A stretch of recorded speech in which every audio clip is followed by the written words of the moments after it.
Hello students, very good afternoon. Last time हमने exercise 2.2 discuss की थी। आज हम एक्सरसाइज 2.3 को डिस्कस करेंगे। उसमें जो टॉपिक हम यूज़ कर रहे हैं दैट इज़ डिवीजन एल्गोरिथम। कोई नई चीज़ नहीं है, सिर्फ फॉर्म अलग हो गई है। चैप्टर नंबर 1 में हमने यूक्लिड डिवीजन लेमा पढ़ा था। वहाँ पर हमने पढ़ा था कि हम कोई पॉजिटिव नंबर ए ले सकते हैं जिसको बी क्यू प्लस आर की फॉर्म में लिख सकते हैं, जहाँ पर आर की जो वैल्यू है वो ज़ीरो या ज़ीरो से बड़ी हो सकती है और जो आपका बी नंबर है उससे छोटी होगी। ठीक है, वो हमने बात की थी नंबर्स की। अब हम बात करेंगे अलजेब्राइक एक्सप्रेशंस की, कि अगर कोई पी एक्स और जी एक्स दो अलजेब्राइक एक्सप्रेशंस हैं, पी एक्स और जी एक्स कोई दो अलजेब्राइक एक्सप्रेशंस हैं, और जो पी एक्स है उसको अगर हम जी एक्स से डिवाइड करते हैं तो एक क्वोशंट आएगा और रिमाइंडर आएगा। ये जो रिमाइंडर है ये इसका जो डिग्री होगा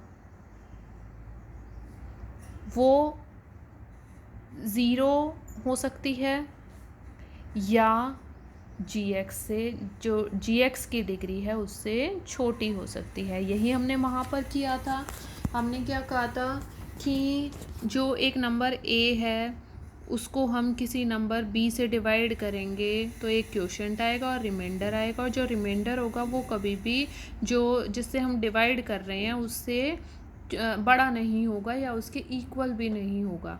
ठीक है, यही हमने वहाँ किया था।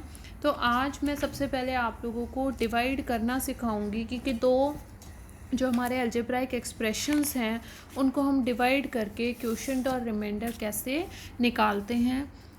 आई होप कि आप लोगों ने 9th क्लास में और 8th क्लास में सीखा भी होगा, लेकिन फिर भी हम ट्राई करते हैं सीखने का। P x is equals to x cube minus 3x² plus 5x minus 3 and g x is equals to x² minus 2।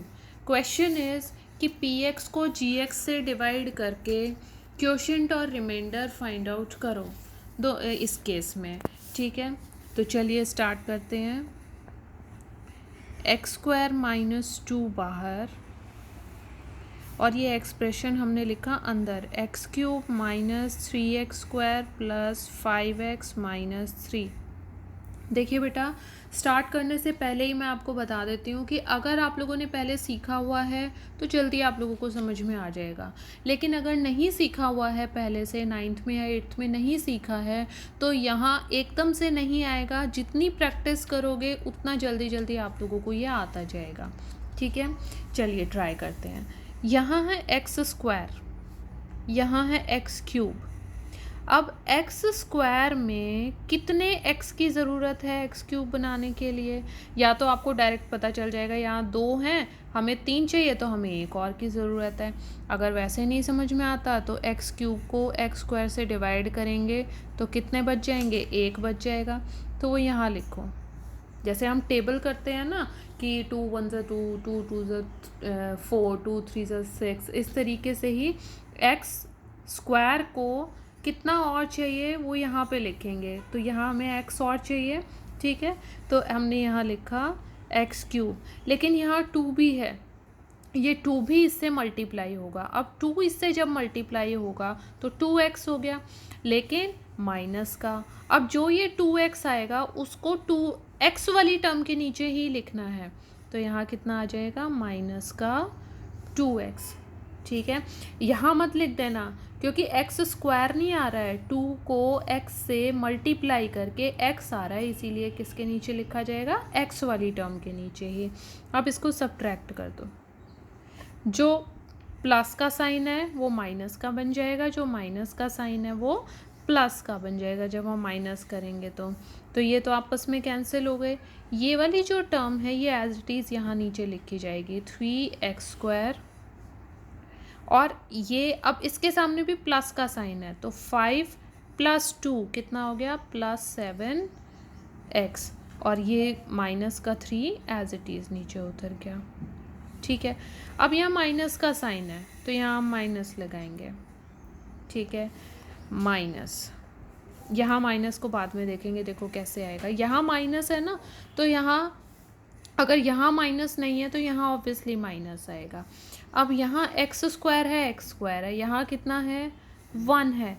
अब 1 का टेबल कितने तक जाएगा 3 तक जाएगा, और यहाँ क्या आ जाएगा -3, ठीक है। अब ये एक्स स्क्वायर को -3 से मल्टीप्लाई किया तो -3x, और -2 को -3 से मल्टीप्लाई किया तो 6 प्लस का, क्योंकि माइनस माइनस मल्टीप्लाई होके प्लस हो जाते हैं, प्लस का 6। अब वो कांस्टेंट वाली टर्म के नीचे ही लिखा जाएगा, ठीक है। अब यहाँ प्लस का साइन और यहाँ माइनस का साइन, ये दोनों तो आपस में कैंसिल हो गए, एक माइनस का और एक प्लस का, क्योंकि ये वाला माइनस किस में चेंज हो गया प्लस में।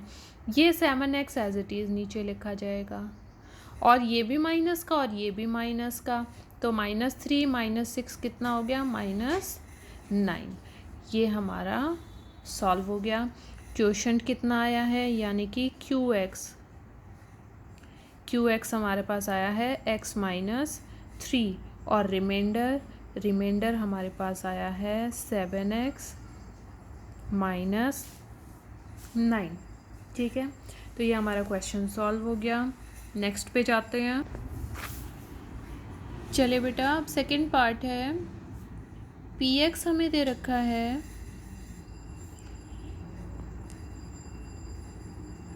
x की पावर 4 -3x² +4x +5। gx हमें दे रखा है x² +1 -x। इसको मैं रीअरेंज कर लेती हूँ। पहले भी मैंने आपको बताया था कि जो वेरिएबल्स हैं उनके पावर्स जो हैं डिक्रीजिंग ऑर्डर में लिखने होते हैं, तो उस डिक्रीजिंग ऑर्डर में हमने लिख लिए हैं, ठीक है। अब हमने क्या करना है, gx को बाहर लिखना है, डिवाइज़र की जगह पे, और x⁴ -3x² +4x +5 इसको अंदर लिखना है, ठीक है। अब यहाँ आते हैं, यहाँ है x², यहाँ है x की पावर 4, तो कितने x और चाहिए हमें, 2x और चाहिए, तो यानी कि यहाँ क्या आ जाएगा x की पावर 2। तो x² को x² से किया, x की पावर 4 आ गया, ठीक है। अब x को -x को x² से करेंगे तो पावर 3 आएगी, x को x² से करेंगे तो पावर 3 आएगी। अब यहाँ पावर 3 का कोई भी जो टर्म है वो नहीं है, तो हमें ये अलग से लिखना पड़ेगा। क्या आ जाएगा -x की पावर 3, ठीक है। मैं आपको फिर बोल रही हूँ, प्रैक्टिस करोगे तो ये क्वेश्चंस बहुत जल्दी आ जाएंगे। प्रैक्टिस अपने हाथ से नहीं की तो मैं चाहे आप लोगों को 100 क्वेश्चंस करा दूँ, आप लोगों को समझ नहीं आएंगे, ठीक है। अपने हाथों से प्रैक्टिस करो, इन्हीं क्वेश्चंस की प्रैक्टिस करो सबसे पहले तो, फिर जो मैं आप लोगों को रिवीजन के लिए क्वेश्चंस दूँगी फिर उनको सॉल्व करके देखना, ठीक है। लेकिन पहले एक दो बारी देख कर और फिर समझ के, फिर बगैर देखे इन्हीं क्वेश्चंस की 3-4 बारी आप प्रैक्टिस करोगे, आप लोगों को आने लग जाएंगे, ठीक है। तो x² हमने क्यों लिखा, क्योंकि यहाँ था x की पावर 4, हमें x² से x की पावर 4 बनाना था, तो हमें x की पावर 2 की ज़रूरत थी, ठीक है। अब इस x से इस x² को मल्टीप्लाई करेंगे तो x की पावर 3 आएगा, लेकिन यहाँ कोई टर्म नहीं है, तो x की पावर 3 हमने अलग से लिख दिया माइनस के साइन के साथ। क्यों माइनस का साइन, क्योंकि ये प्लस का है और ये माइनस का है। अब यहाँ एक और टर्म है 1 को भी किससे मल्टीप्लाई करोगे, x² से। अब 1 को जब x² से मल्टीप्लाई करोगे तो x² वाली टर्म आएगी, ठीक है। दोनों ही प्लस के हैं तो x² वाली टर्म के नीचे लिख दो, ठीक है। तो ये माइनस और ये प्लस का, ये तो दोनों आपस में कट गए। अब माइनस का 3, इसके सामने भी कैसा साइन आ गया, माइनस का, तो -3 -1 कितना आ गया, -4x की पावर 2। अब ये वाली टर्म जो है, ये टर्म इससे तो बड़ी है ना x की पावर 2 से, तो ये टर्म सबसे आगे आ जाएगी, x की पावर 3 प्लस में 4x प्लस में 5।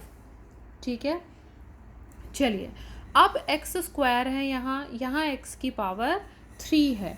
अब x की पावर 3 को सॉल्व करते हैं। x की पावर 2, x की पावर 3, कितने x की ज़रूरत है?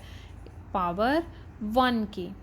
ठीक है, इसके आगे माइनस का साइन नहीं लगा हुआ, वहाँ माइनस का साइन नहीं है, इसीलिए वहाँ कैसा साइन आएगा?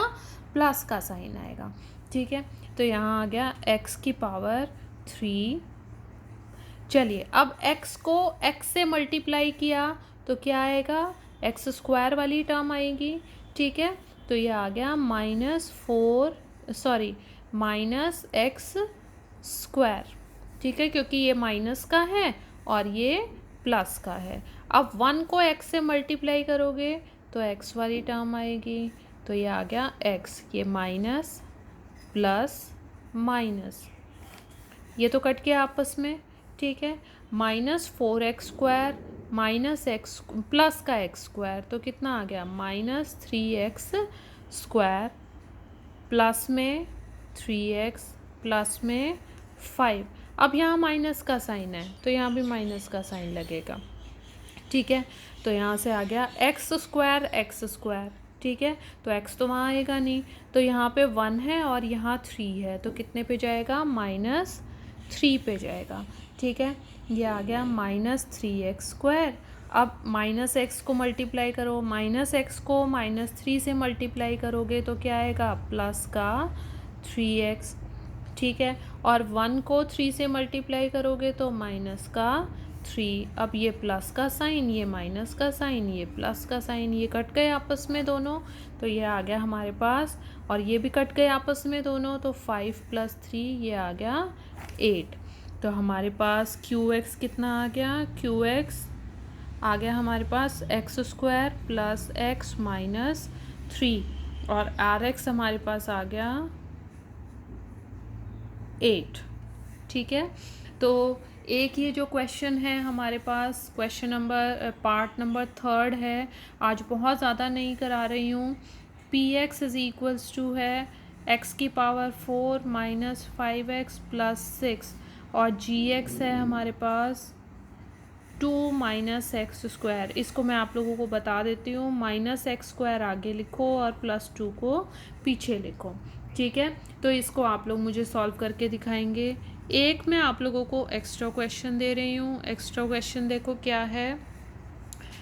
एक्स्ट्रा क्वेश्चन आप लोगों का है, आप लोग सॉल्व करेंगे, बिल्कुल इजी है। PX है हमारे पास 2x square plus 3x plus 1, और GX है हमारे पास x प्लस में 2। तो ये 2 क्वेश्चंस आप लोग सॉल्व करके और मेरे को दिखाएंगे। बाकी जो आप लोगों की क्वेरीज़ होंगी वो आप लोग अपनी ऑनलाइन क्लास में पूछेंगे। ठीक है, और मैं फिर बोल रही हूँ बेटे कि क्वेश्चंस की प्रैक्टिस करो। आज बहुत ज़्यादा प्रैक्टिस नहीं करनी है, यही 2 क्वेश्चंस की प्रैक्टिस करके इनको करके देखने की कोशिश करनी है। आज सिर्फ इन्हीं की प्रैक्टिस करो, बार बार करो, जब तक नहीं आता है तब तक करो। और अगर उसके बावजूद भी कहीं पर कोई आप लोगों को दिक्कत आ रही है तो फिर डायरेक्ट ऑनलाइन क्लास में आप लोग अपनी क्वेरीज़ को पूछो। तो thank you very much for now, bye bye.